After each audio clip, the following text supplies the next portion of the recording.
Yay. Okay. So the topic at hand is timed ends and anything about them. So one of the first things I like to point out for anyone who watches this later or any new archers is if you're new to royal rounds and new to timed ends, we like to encourage you to just shoot at your normal pace because you're busy worrying about your form. And if you're hitting the target, and you will naturally tend to kind of speed up as you get more comfortable shooting, and then you can start worrying more about ways to specifically speed up on timed ends and that. But that is typically how we start new archers. Their first time shooting timed ends is we tell them just shoot it like you're shooting a static and just know that you have to loose between this time and this time and get what you get. Yeah. Depending on the end, we've had to vary how we call the timed ends. And that brought up one instance. We had a person who was particularly paranoid of the clock. And we ended up doing a time, and their scores, she would like panic in the last 10 seconds. And so what we ended up doing was doing the timed end with a start, and that was it, and a stop, and just let her go. And what happened then without the clock, she got more rhythm and wasn't worrying about the clock, countdown. I do best with a 5 in, 5 out, and just leave it alone. Yeah. I Other practice than that. sometimes, well, actually most of the times alone in my backyard, and I haven't set it up for timing. Sometimes I just say, I'm going to shoot at a regular pace. I'm going to try and, pick up the pace a bit. And I don't know how fast I go, but I can tell you this. I went to one event where an archer hadn't shot for a bunch of months, but had years of shooting under that archer's belt, had achieved master status in the Royal Round some years before. And the archer opened the case, didn't have enough arrows for the timed end. Normally shot 6 or 7, 30 seconds, only had 8. And it was a 45-second time end. Said to the person who was running the shoot, said, take my name out of the running because I don't have enough arrows. I don't want to be in. And proceeded to shoot at a relaxed pace. Finished shooting, turned to the timer and said, how much time do I have left? At that point, 5 seconds, it was out of arrows, and won the tournament by 9 points because it was not rushing the shots. Yeah. And you know how I know this? I was that archer. I was all relaxed. I wasn't like, hurry up. I was quality, not quantity, ideally both. But I was like, I don't have to rush. So no, I kind of have a completely different perspective on things. For me, it was all about the path of speed. I am the 1 out of 10 or 1 out of 20 archers that I started with speed and then worked toward accuracy. I used to drive people up a wall watching me because I would sit there and I would scatter out, well, to begin with, 8 to 10 arrows in the speed rounds. Then eventually I started hitting better and my static rounds started coming in.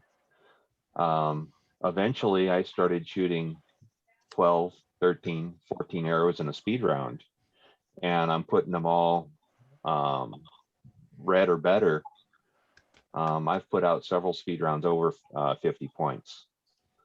ICACs, I think I topped out at 329. So can you become my neighbor and come teach me, please?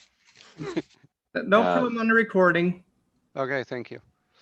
But I worked the way I of can't stay speed very long. I got work into to do. accuracy.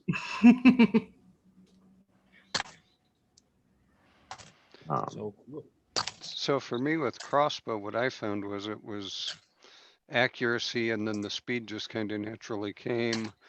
It was, I was getting 6 off every time. Then next thing I know, I've worked my way up to 7, and I've gotten as high as 8, but not consistently. So, but yeah, it's just a matter of just shooting enough timed ends for me that I get used to all the, figuring out ways to be more efficient in my handling of the crossbow, and then, just getting used to the process enough that it speeds up.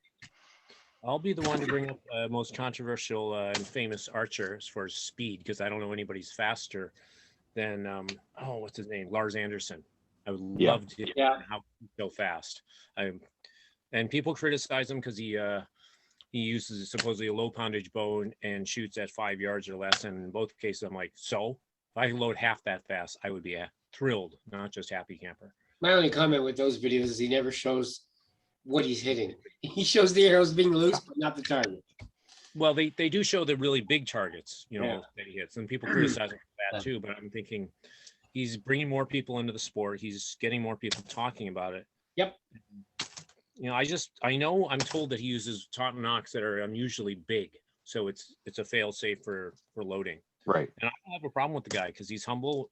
I've seen him respond to his critics about various things, and he doesn't call names. He keeps a calm tone. So I'm good with him. I just want to learn how to load that fast is one of my big takeaways from this. Yeah. That's my 2 cents, or I'm sorting quarters, 25 cents. Thank you. On the string walking question, I couldn't find anything on in age belt if we allow it or not. So I couldn't find anything on that. So I didn't post an answer on that. I tried to get a message off to our 2 Kingdom archers, but they're both unavailable today apparently. All right. Let's see. I'm reviewing Artemisia's handbook right now, so I can figure out definitely about the string walking. Always a Okay. good plan.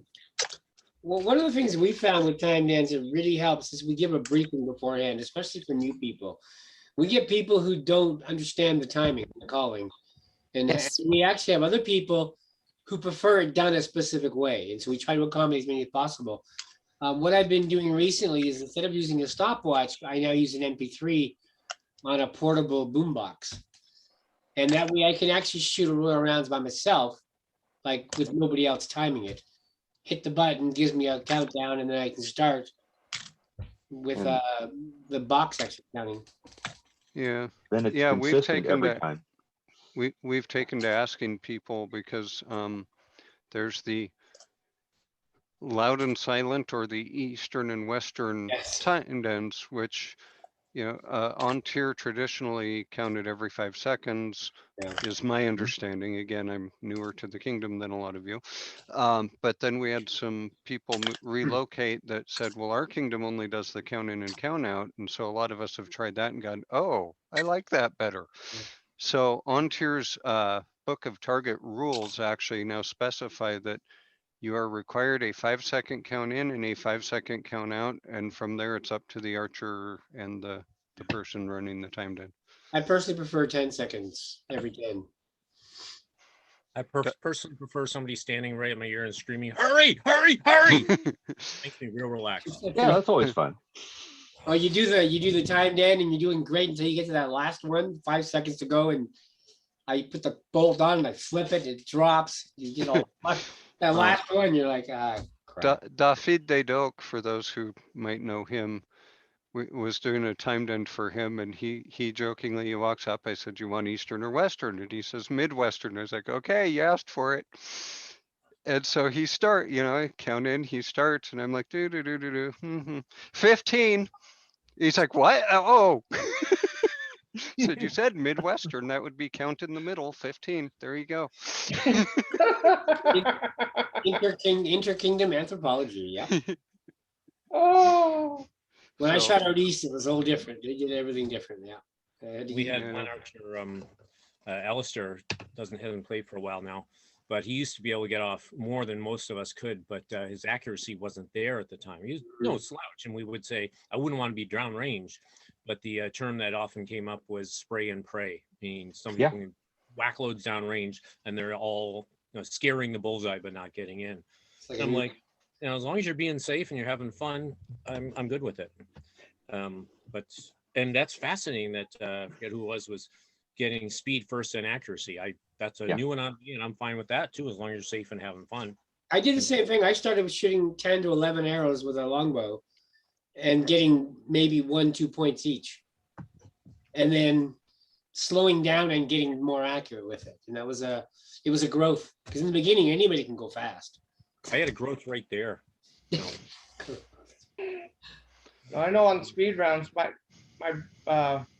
they're now our kingdom archers, but used to be our head archer for our barony. Was like, don't worry so much about accuracy, worry about your speed for our royal rounds, for the timed rounds. Because I was always trying to get a certain area of the target, and she's like, you're gonna get all your bolts off if you go fast and not worry about the aim so much. But if you get, maybe reposition my brain phrase thing I have my bolt in. Your quiver. my quiver. Thank you. My quiver. I had it on my right, where I was picking them up with my left hand. I was having to reach across, so she had to start putting it on my left side, so I could go boom, boom, and just that's automatically on. I'm not having to fumble with them or anything. The, And the now thing I'm about down up to a majority of my speed rounds. I'm getting upwards of four, and sometimes I've actually gotten up the 6 bolts off for speed round, but otherwise I do pretty good. Avina. the thing about just flinging down range and just worrying about time is that, or worrying about speed, is that if you fling off 6 bolts or arrows and they all land out on the edges and you only get a few of them in the white or black, then you're not going to have as many points as if you shoot, say, 4 and they all land in gold. Yeah. So it's there's a that balance. trade-off. Yep. Yeah. I've actually gotten It is more a into balance, reds and right? blues now that once I sped up and wasn't worrying about aiming. So, which is Sometimes you funny, gotta- because you when I gotta was taking shut my up in time, your head. I was actually getting the outer rings with the time, taking my time on a speed round. Whereas when I didn't, my bolts started congregating more into the middle. It's going to be a personal choice, because I know when I shot getting 2 points for 11 arrows, I was doing better shooting 6 arrows and getting them in the gold and the red. So it's a Yeah. personal balance. How do you think you're doing? Sometimes we just have to get out of our own way and shut up in our head and just shoot. Yeah. That Exactly. sounds like what it was for him, was that he was. I was too psyching much myself thinking out a about- lot. Yes. Yeah. Well, and that's why we removed the timing from that one person. So that was getting in her way. It was a block. I will There's a, playfully tell people to just shut up and shoot. And it's not, I want them to actually be quiet. I want them to get out of their heads and just go and work. Yeah, and that can apply to non-timed ends too, especially Yep. subscribe to what some of the Buddhists talk about shutting off the personal ego and just letting the archery happen, where your ego is out of the equation. But I'm starting into religious territory. We're non-religious, so apologies if that bugs anybody. Pagan. I didn't catch that. Target panic is definitely a thing. There's a drill that one of our grandmasters in Avocal recommended strongly. I don't think she'll mind me mentioning it because she thinks it's a great idea, and I'm sure there is a lot of merit to it. And that is, even if you don't have a target or a range, you can like practice pointing at a wall, not a doorway where somebody would come through at your home, where you load, you pull, and I forget exactly how you ditch the arrow at the shooting line, but you get through the motions a whole bunch. And that reminds me of mimetics, which is practicing your form again with or without tackle, even where you're adjusting, you're looking in the mirror. Leave things alone. Get all this stuff. Dog.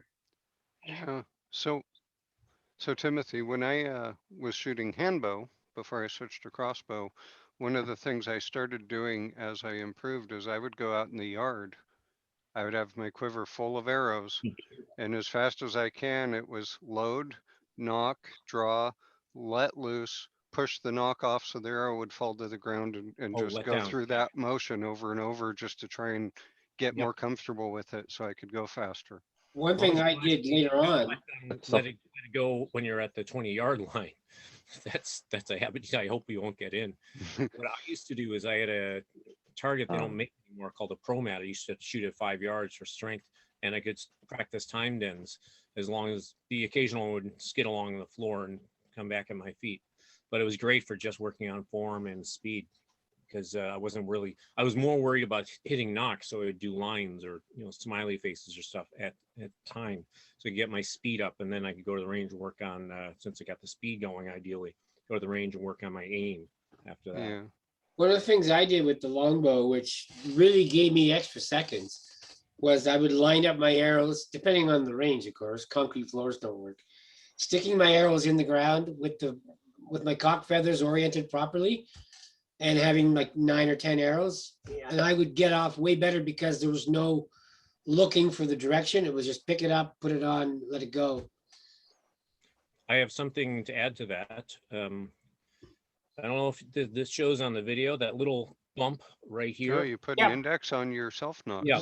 And Tim remembers that's an index, so you can feel Very them out. nice. That's Yeah. I don't know if these are period for anybody that knows, please tell me, because I've been wondering for years. But another grandmaster from Hell made even bigger knocks so he could feel them through the glove on his Okay. knocked arrows. So he coached using a back quiver. He would be spinning and orienting them as he's going from quiver Okay. to bow. Whereas Yep. I spin them as I'm knocking them on the string, just what works for But me. yeah, it's a similar thing. It's finding a trick to orient your arrows as quickly as possible. So And he and others have told me that the index feather, in their opinion at least, doesn't matter for 20 yards. correct. Yeah, that's Matter. true. I have no data. That's just what I've been told. So for me, Baron James, you mentioned orienting the arrows. Yeah. For a while when I was shooting crossbow, I didn't have a quiver. And so I would put the bolts in my denim pocket during practice. Yes. And I would make sure they were all turned the same way, because same thing, I can just reach, grab, load, and go rather than, okay, which way? I actually stick mine in my boot a lot because I do 90% of my roll rounds. I shoot sitting with my crossbow. Ah, So my boot's right there and I can stick them in the boot and then they're right there, easy to grab. yeah. What I did for my hip quiver is my hip quiver I made based on a detail from Imperial Illustrations, where the arrows sit like that, so they can't get jumbled in any big Yeah. way. It's one arrow wide on purpose. Not only that, keep them where I want them, but if I want to, and I keep saying someday I'll do this, I can number them, and it's set up so that I don't have to look. I grab without looking, and I can Yeah. shoot them in numerical order without looking. Yeah. And I also mentioned to Tim, I was going to impart this little anecdote. I saw a grandmaster, not naming what kingdom or who or whatever, because I don't have permission, on a time den years after his grandmaster was achieved by this archer, pulling from back quiver, and 3 times in one end dropped arrows behind the line unintentionally. And I've seen a lot of people with back quivers doing that. And now that I've slammed back quivers, I got to tell you, there are times I really miss them. I love that feeling. Yeah. But that fumbling for the arrows as well, I've seen Yeah. lots of proficient archers like, where is it, wasting those precious moments in a timed end. With my hip quiver, I look down, there it is. Like a And most, dog if I want to, I don't even look down. chasing your tail. There's a bit of Eric, slam. I think you Eric, were did trying to you say have- something. Yeah, I kind of have a slightly different style and a different method on how I actually shoot my speed ends anymore. I used to shoot with the quick quiver on my right hand side, and now I shoot with it cross body in front of me. A couple things that I do that are a little bit different is I try to move as little as possible, so that when I'm coming to full draw and I'm ready to I release, I'm looking at the target, I'm watching it, but as soon as I release, my hand drops down, grabs the next arrow, and I push through, pull back. And at each motion is just push through, pull back, so Yeah. that my arm doesn't move, my target doesn't move, and you get into a rhythm where you just boom, boom, boom. Yeah, Love and I that. was I going to have- mention that Wolfwin, before they stopped playing so much, had started doing that too, with the quiver across the front instead of on the side. And I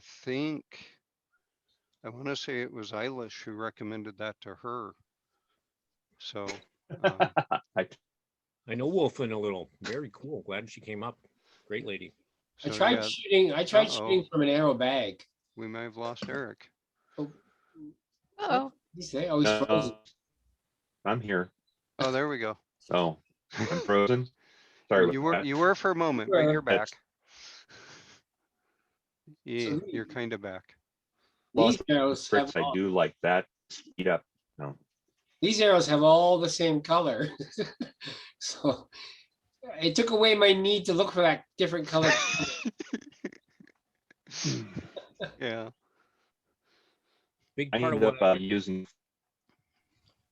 big part of why I switched from back quivers to hip quivers, and I keep thinking I got to get back quiver. There are days I really miss it. You're Was frozen I- again, Eric. Learned that the first grandmaster in our Royal Round game achieved it with a hip quiver. So I'm like, okay, we'll try that. These are actual goose feathers too. Ooh, I want some, please. It was a Canada goose that met his untimely end with a power pole. Ooh. We Mm. were going out to archery that day and someone called me and said, on your way, come this way. by this power pole, there's a dead Canada goose. We managed to salvage the wings, and yeah, it was nice. Eric, you not had gonna get you something in to trouble, show? but I don't You're think you you freezing had. me. Oh, no, I don't know if you guys see it. Like I said, I use a 4-fletched feather, Ah, Yeah. yeah, so I don't have to, don't have I to worry do about it as not long as have the to think knocks. about it. Yep. um, I've started doing something that else too. Anybody, something else. anybody out there? I know some places they'll make or orient the feathers just so for their first shot on the timed end. They do 2 arrows on the string, same time. Yeah, You're freezing again, Eric. A little bit. let me try a different internet. I also use setting. these tips, Ooh, nice. my points. I got those in France. They, Please send me a link to those.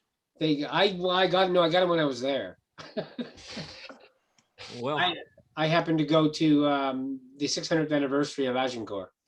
oh wow. And they had all the stuff there, and these shafts used to be a bed. I wonder if you met Linda Simprick and Adam Wood from Saskatchewan. They used to play in the SCA some years ago, and I know where they were at the big anniversary. But Yeah, it was quite a big event. A lot of archery. Okay, Eric, it looks like you're at least moving around more consistently. So Yeah. hopefully, I just switched my internet connection, so There you go. hopefully that's a little better. seems to be. Okay, Um, so I think let's start. Let's do a roundtable. Of anyone have any tips on how an archer who's looking to speed up on their timed ends, what things they can do to practice? well, one of the things that I would first suggest is once you shoot that arrow, you can watch it and wait for it, but start reaching toward the next arrow. Don't sit there and wait for the arrow to hit and then drop your arrow. You can start looking for it as soon as you release. That usually picks up about an arrow for a beginning archer. and I would say you can add to that, if you can keep your eyes on the target, get yourself trained. Mhm. I'm in the habit of having the quiver set up so you don't have to look, where is it? Where is it? You just grab it and your eyes are on the target the full time. That way you can correct, oh, that was low, bring it up a bit, or whatever you need to do. Moving your bow hand as little as possible is Yeah. really important too. One of the mistakes I was making was playing peekaboo. It was loose and I'm trying to see where it's going. And so I was actually throwing off my arrows. And so I had to learn to keep it steady and just be still and go for the next arrow. And that sped things up for me quite a bit. Makes a lot of sense, at least to this autistic boy. And my apologies, my autism causing me overtalk or do any faux pas here. I'm sometimes oblivious. The rest of the time, I'm perfect, of course. I think a lot of us have that problem. Oh, being perfect? I Yeah. can't think of anything to speed up for crossbow because I'm still learning myself. The one area I'm really learning is remembering what elevation I had by crossbow after I do the pull. Hush up, Ruckus. Sorry, I'm down at my sister's dog sitting. The hyperactive dog. Get her to do timed Okay. ends and control Well, herself. Yeah, the Well- biggest thing for crossbows for me for speeding up was, as we were talking earlier, making sure I knew where my bolts were. I've actually gotten to an end where I'm looking for the bolt and I can't find it. It's here somewhere. Yeah, I've had issues where like I had a jacket on at practice and the Yeah. bolt ended up tucking itself under the jacket. It's Yeah. like, where'd the bolt go? I know it's here somewhere. Yeah. So for crossbow, if you're shooting roller nut, one piece of advice I have is like, I'll take my shot and while I do stirrup cock, while I'm bringing this down to cock it, I'm already resetting the roller nut. I've seen a lot of people, they'll shoot, they'll stop, they'll reset the roller nut, then they'll put it on their foot, draw it, and you're losing a lot of time. If you can shoot and reset it as you're bringing it down, Yes. you're saving your time, you're being more efficient and you're I'm still using the push pin. So the I other found the thing roller nuts is, were too hair trigger for me. okay. The other thing is after you string it, as I'm bringing it up one-handed and grabbing the bolt with the other hand already. So Yes. as I'm bringing it up, I'm loading rather than get it in place, grab the bolt, load it. So Yeah, I'm doing similar. After I fire, I'm doing that to bring it up and putting the bolt in as I'm bringing it up. Okay, as I fire, I'm resetting on the way down. I find that. yeah, Yeah, same thing. yeah, it saves. It's a difference because we talked about the bow with not moving your bow hand. With crossbow, you have no choice. It's got to go down and come up again. Yeah. But yeah.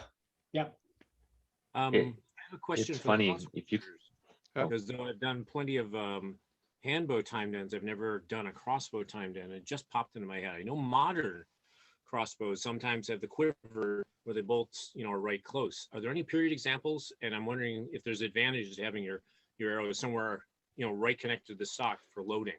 I think So- maybe I haven't seen anybody using something like that, honestly. I've either seen them using the ground ones, which are based as our Kingdom Archer now, who's our Kingdom Archer now, uses the golf ball hole tubes for quivers, or most people use the hip quiver. I've never seen anybody using one, Yeah, at least our- down this way. Our kingdom actually completely forbids bow-mounted quivers, so. Yeah.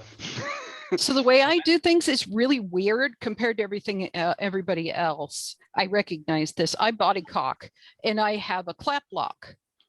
So it's just very different than the roller nut or the pin. And so to get enough strength, Marcus, because no. I've had shoulder surgeries on both shoulders, I have to pull that straight back, and I have menieres, which means the bending over and standing up stuff isn't going to happen. Oh, body. I heard that.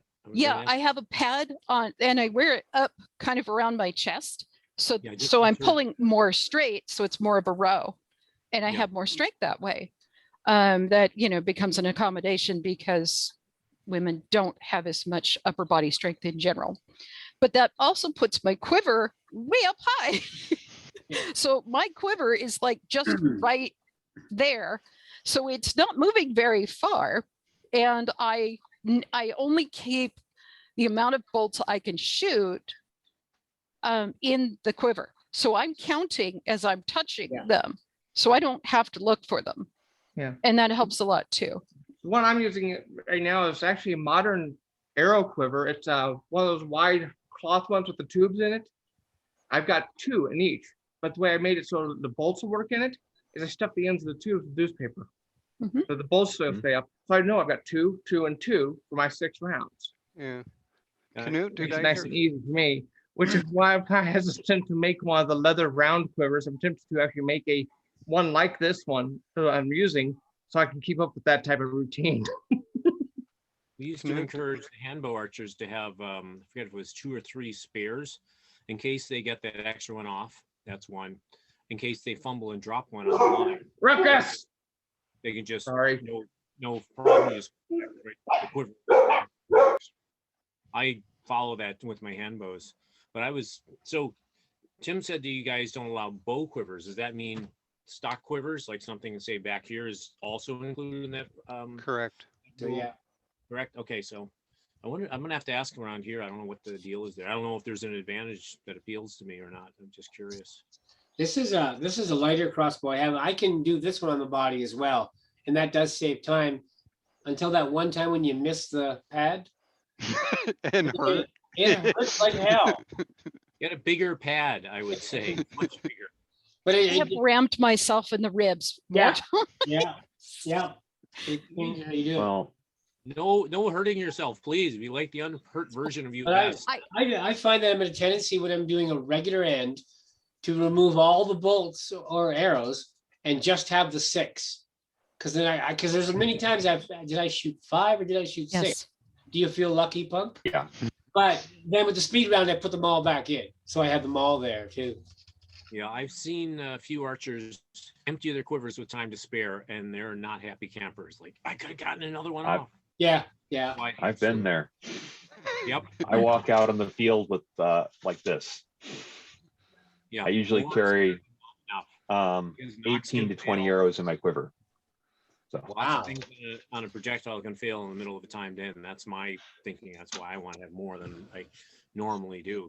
Or you get one that jumps off the string. Oh, Yeah. Yeah, or you grab it just wrong, pulling it out of the quiver and drop it. It's like, yeah. I Um, I fumbled many times. that's somebody. I that's used to- actually a good advice for a new archer is that if you are drawing and something and it fumbles, let the arrow fall and reach for the next one. Don't try to catch it. Don't try to worry about it. Just go for the next arrow. It's also the other one, if you Yeah. drop it in front of the line, I've seen people try to retrieve it in a timed round. Mm. I'm like, leave it, get another one. Some marshals in some areas, if it goes in front of the line, they do not want you to retrieve it.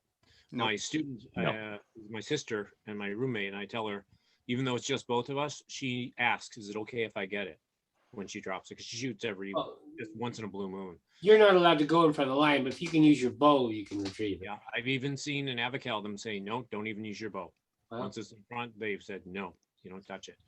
And I don't remember if that was law. That was years ago. And then I'm not keeping up with that kingdom's rule book since I'm not in there anymore. So, but I was going to say, I've seen, or rather I had some folks I used to shoot with, just the three of us used to go out to where they stabled a horse and we'd shoot there. And they were telling me at one point they were at a time then somebody was doing this and lost the arrow before they got it to the string and went down range. And so on their own private range, they came up with this thing. They were actually throwing arrows by the notch. Just, yeah, I'm like, I told him, hey, if you came out to my range, if I'm running that line, I would have to say no, but this is, this is not the range I'm running. So It's one of the fastest ways to get a hold called on you.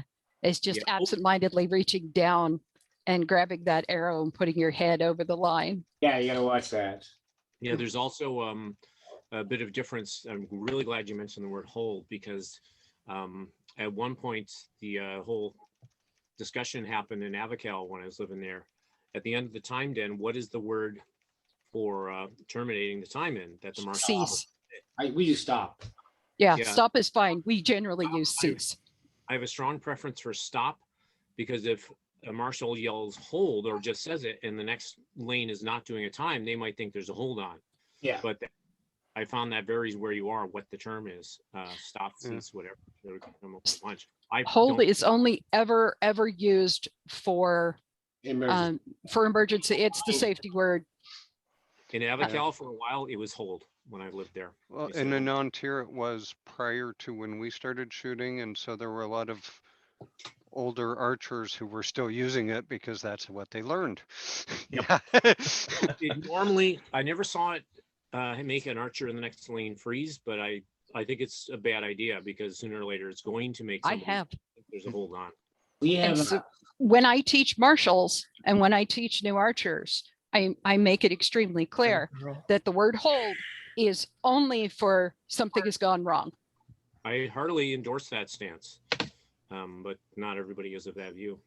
And I've never seen it be a problem in defense of those on the side that is not on this one, not on my side. But, and the reason it hasn't been a problem is they used to just say it loud enough in general for the person doing the time, or person's hearing it, And we used to shoot at a public range, which had compound shooters on the same line with us. And they didn't know this term either.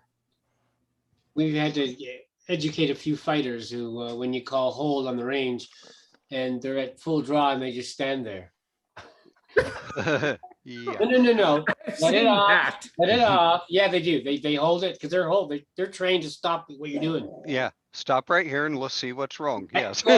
Oh, slowly. I have a hold story that's I think you'll enjoy, even though it's not a strictly speaking time. And since our moderator's silent, I'm going to pursue and try and tell this fast. Thank you, Tim. We were at an event in Avocal, and a little girl who's there with her dad behind the line, she's way off the range, and we just had a bright red rope lying on the ground. And I was one of 3 people who watched her making a beeline in the middle of an end for that rope downrange. I was one of 3 people that did what I, by policy, personally do. I don't just say hold. I shout it not once, not twice, but 3 times. Yeah. Somebody might not hear it just one. That's just the way I roll. And nobody's giving me grief. And so we all started yelling hold. She froze, turned around, got off the range right away. And that is the day that little girl with the plastic shield that she thought would protect her, I know because I talked to her about it. She said, "It's all right, I had a shield." Well, that's how she earned her name, Hannah Arrow Dodger. Oh. Her dad, heard about this little girl that ran on the range. He was angry. He said, "Whose little kid was that?" That was yours. No.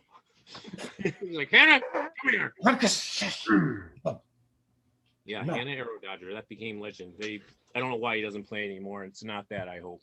But he was in a Eric, good So- you were going to add something? Thank you. Well, I was thinking that the idea of saying hold at the end of a speed round probably dates back to the point where we were doing advancing rounds all the time.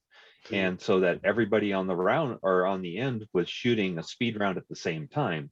So it didn't matter because everybody was paying attention and hold would Yeah. be the end of it. Makes sense. I remember running ranges where that was just what we did. One of my favorite timed ends was the Advancing Barbarian that they do out east a lot. We start at 70 yards. And you have targets every 10 yards closing in. Yep.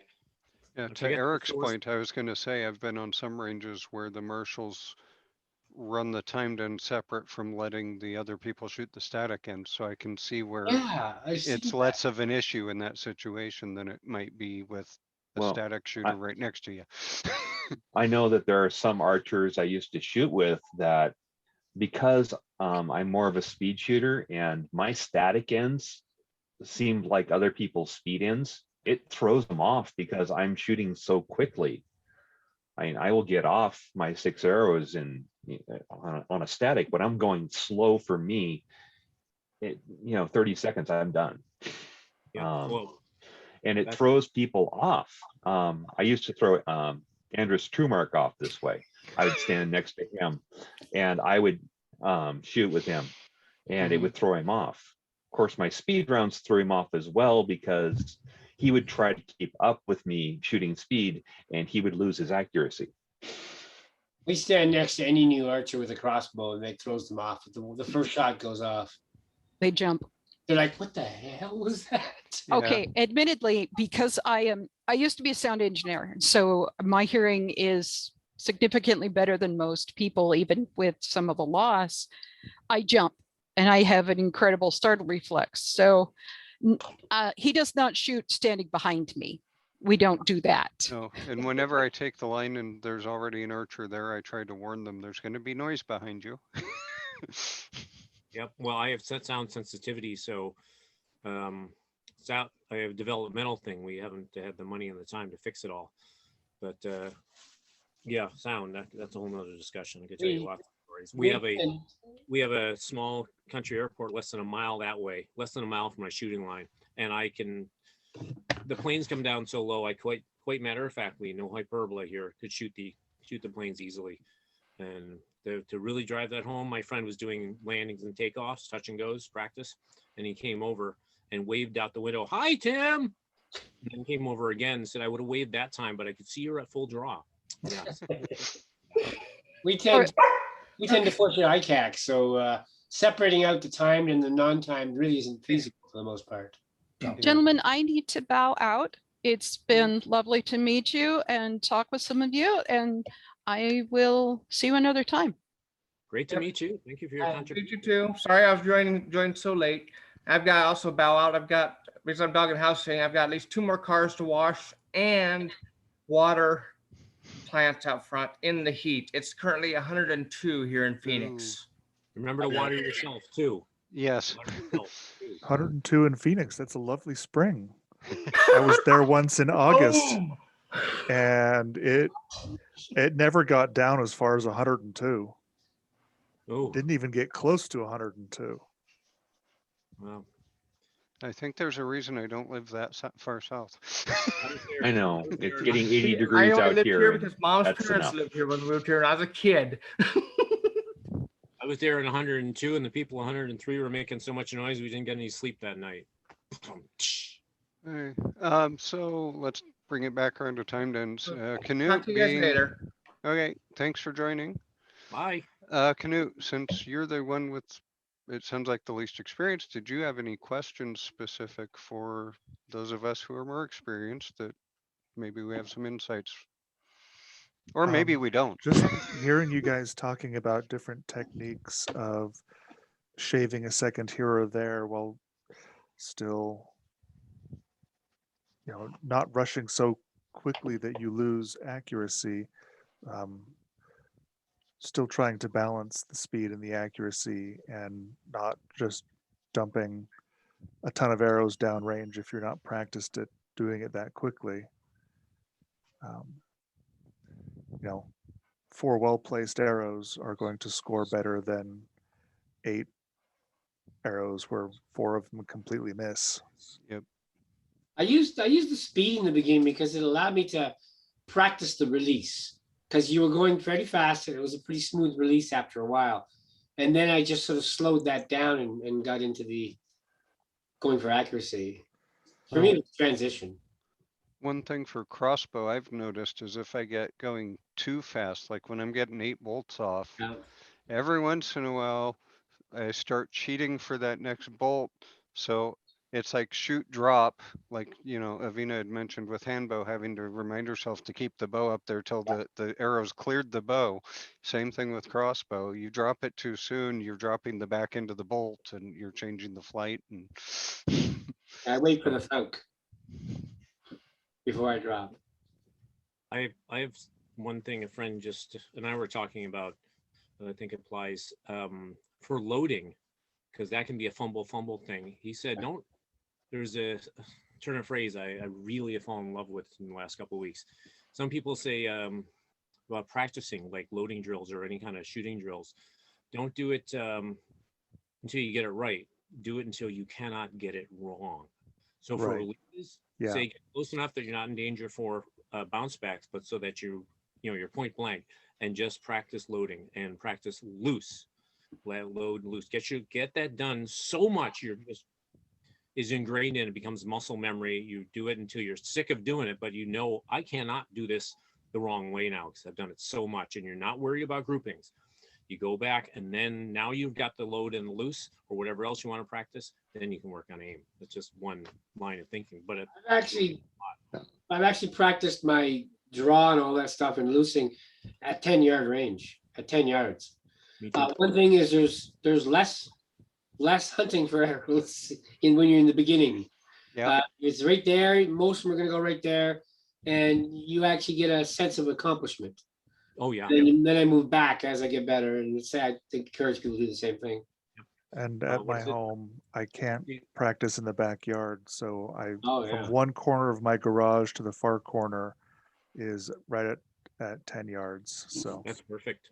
Nice. It's actually 10 meters. One of the things that I would suggest, and this is something I've been kind of working on, is getting into a rhythm, almost a musical rhythm with your shooting. And I've actually been working on trying to put music to shooting in my head so that it's almost on the beat. 1, 2, 3, 4, 1, 2, 3, 4. And so you can get in the rhythm, and then all you have to do is speed up the song a little bit, and it speeds everything up, and you're still in that rhythm. So a couple things to reinforce that. There's the science of harmonics. The body has rhythmic systems, respiration, circulatory. Music affects that and actually will change your rhythms. And another thing we have is we can intentionally train ourselves to rhythmically breathe. I breathe through my nose, and my sister can tell you that's a developmental brain function benefit. I forget all the reasoning. She's a health coach, health educator. But I breathe just through the nose so I don't mess up my anchor by breathing through my mouth. And I tell her, don't talk while you're drawing. It messes up your anchor. It also changes your focus. So I very consciously, I even have to think about it now, just telling you now, I'm like, and then long, slow breaths timed in concert, breathing and inhaling and exhaling at the same parts of the shooting sequence. So that actually dictates how I'm going. And the breathing, of course, can speed up, slow down. It can be a conscious thing. I know for gun shooters, the most accurate ones supposedly loose between breaths. I've even experimented with holding my breath and loosing so that I'm not moving. And I'm not sure where this works for various people, because I very much believe that there's stuff that makes sense in general, or even can make sense to me. But my national longbow shooter friend, Peter Carmichael, has coached his daughter and he's back big time active around here in the Sagittarius. And he coaches all this stuff, but if she's shooting tight groupings and he can't explain, he's like, it's working for you. Keep doing it, whatever it is. And I heartily endorse that, because the guy knows his stuff like crazy, but that's also humility and on his part. And if it works, okay, as long as it's safe and fun and it works, more you have my blessing. Yeah. Some One other have thing. Plucks. Some shoot that way. The pluck is bad, so they say. I use my anchor points here, cheekbone or jawbone.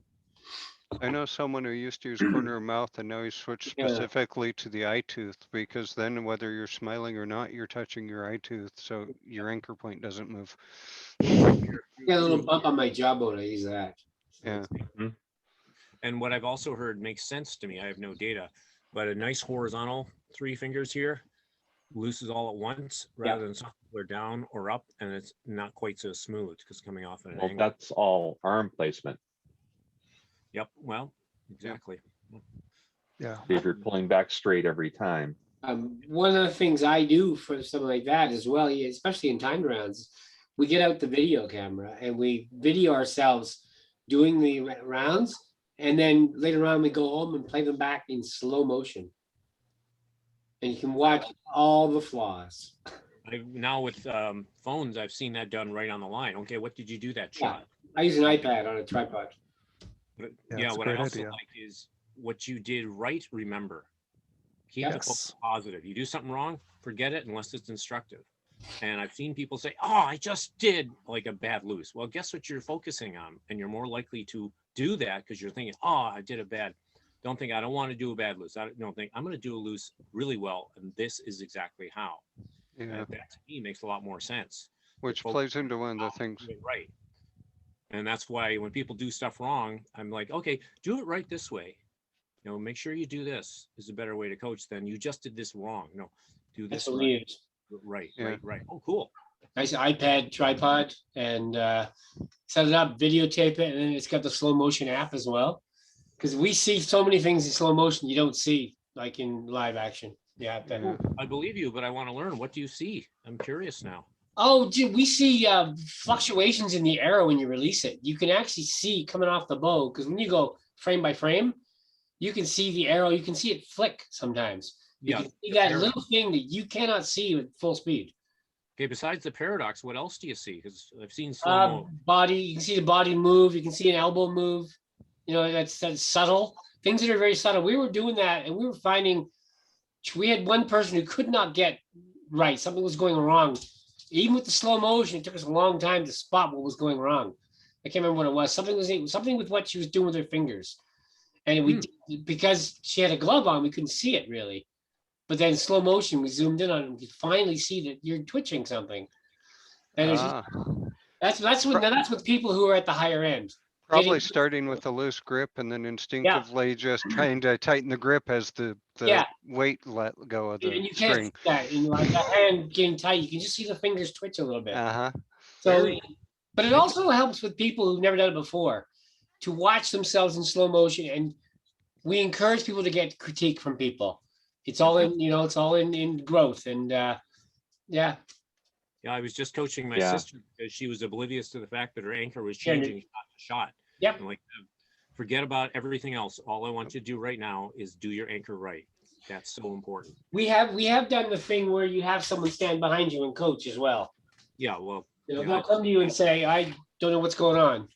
And someone will stand behind them and someone to the side, and you'll watch and, oh, we found out what you're doing wrong. And it's good because it really helps them grow. So one other thing I would mention that pairs with what Timothy was mentioning earlier, that I have tried to start sharing with people, and it applies to all archery, whether it's a timed end or a static end, is it took me over a year of literally every single shot telling myself that shot no longer matters. Yeah. This shot matters. And it took over a year of doing that and for it to finally become ingrained and be the way I shoot. But that lets you not, that timed end shot was off. Okay, whatever. I don't care. I'm shooting this one. And that really helps you not focus on, oh geez, I just messed up, and get kind of in your head. You just keep going. Yep. So We found a phenomenon when we were shooting, not just time dance, but regular ends. And we tested it out with shooting like 100 arrows. The fifth arrow had the tendency to go out. And it didn't matter what order you shot the numbered arrows in. And what we were finding out, it had to do with rushing it and fatigue as well. And we're finding that as you're shooting, the first four was great, and that fifth one, and when we did the grouping, it was always the fifth arrow that was out. Was this the same archer or a whole bunch of archers? A bunch of different archers too. Fascinating. And what it was the guys had to basically settle down and focus on it, and that's what was happening. Take care, Eric. Take care. Oh, you out, Eric? Yeah, I gotta go. Thanks for joining. Yeah, thanks for joining. Great to meet you. And you. And you guys can find me on Facebook if you want to chat with me. Tim Geyer and I often do that already. Timothy Hills on Facebook. I'm wearing one of these because they love these suckers, and this is my new one. These have been we had some lady started making these locally here and auctioning them off. Oh, Actually, Angela Rick is actually made this one. I stitched it up, added the arrow piece, and had the patches. But anyway, timed ends. What was I gonna say? And thank you, Tim, for letting me go off topic so many times here. Great moderator. That happens with gray geese, doesn't it? I think it happens with people. I know what happens with me. Hey, yeah. off topic again. So We're hoping to get back to practice. so to wrap up the recorded session, are any other thoughts on timed ends? Yep. How to get higher scores, how to be more consistent? I was gonna just reinforce what I forget already who said it about. Yeah, Tim said it about one arrow, one life. That is the title of a book about the mental aspects of Japanese style archery.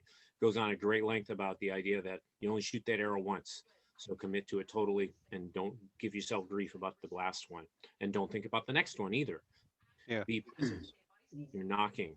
So when you're knocking, you think about knocking. When you're drawing, think about, etc. Be in the moment, not just the arrow, the moment. Do each part of the shot process with full commitment and awareness, ideally. One thing that I also do with mine, I just remembered this now you mentioned that, precision matching. When I'm doing a timed end, I try to get all the arrows together that are in the same group. I do precision matching when you measure the arrows over time, and the ones that are deviating the same direction, you put them all together. Mhm. And I'm finding that can help bring your score in too, especially with a timed end. I knew a fellow briefly who worked in the archery industry, and they had a bow shooting machine. He said they're shooting wood arrows. He said the same arrows that hit the same spot on the target every shot. Yep. Like, yeah. Yeah. And you get in the fletching, some of the natives would do what I echo. I call my arrows my children, and I really should name them, because they actually named each arrow because they knew they were all individuals. My number, yeah. I've left the high-tech generated arrows, but yeah, they're all organic ones. Wooden ones are going to have their own personalities. So yeah, for me, as I got higher scores and got better with crossbow, I noticed that I started making my bolts a lot more grain matched than I had been before. Yep. So like right now, if I start out with a batch that's 5 grains separate, that's too much. I'm going to set them aside and find better. I'm literally at the start of the process, before there's glue or anything applied, which are going to automatically change the variation. I'm looking for usually about a 2 to 3 grain separation at most on the shafts I'm using for my crossbow. I'm making my own shafts, and out of 100, wow. out of 100 that I make, I'm lucky to get 12 that are matched perfectly. Yeah. We have to have another call about making shafts, because I'm doing them as period in the process as I can. I'm looking to pick brains, their knowledge, as Tim knows. These are some of mine that used to be an oak bed. These are oak. So are you using any period processes for making the shafts? No, I have a giant pencil sharpener. Okay. One second, guys. Are we done with the Yeah, I think so. the tips and that for speed and timed ends? I'm fine either way. One other thing I always point out is it's not called a speed end, it's called a timed end. Yes. Trying to shoot a certain number of arrows in a certain amount of time, not speed through the arrows as fast as you Well, can. especially if you're going for accuracy, yes. Yeah, so, I do okay. like to encourage people to do the ICACs as well, because when you do timed ends at 40, it is not the same as a timed end. This is true. Yeah. So Okay, there's some I'm shafts I made from a board without. going to stop the recording.